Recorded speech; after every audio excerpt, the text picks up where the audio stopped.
Le 24 décembre 2019, le Premier ministre Édouard Philippe signait le décret déclarant d'utilité publique les travaux du tronçon autoroutier entre Machilly et Thonon-les-Bains. Si cet avis favorable a réjoui les élus et les associations qui ont milité pour ce projet de désenclavement du Chablais, l'annonce d'un recours déposé devant le Conseil d'État par la ville de Genève est aujourd'hui vécue comme une trahison. C'est une trahison et aussi de l'ingérence, puisqu'il manquerait plus que la France vienne contester les projets suisses. Et alors là, on part dans une problématique très importante.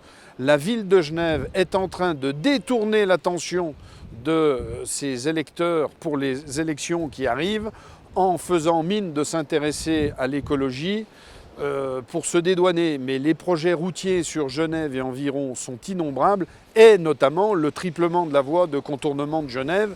Et jusqu'à preuve du contraire, elle ne sera pas plus écologique que les autres axes routiers sur France.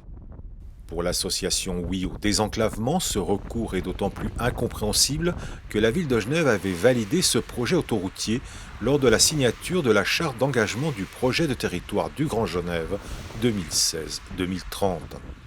Et qui plus est, la ville de Genève laisse entendre que le désenclavement du Chablais est fait pour desservir Genève, ce qui est faux et archi-faux, puisque le désenclavement du Chablais, c'est pour relier le Chablais au reste du monde et soulager par nature cette voie actuelle qui conduit sur Genève, mais qui permettrait de résoudre le problème du BHNS pour lequel nous militons.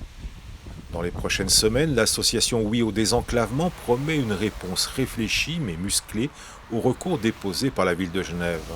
Pour certains élus haut-savoyards, la confiance est désormais rompue avec Genève.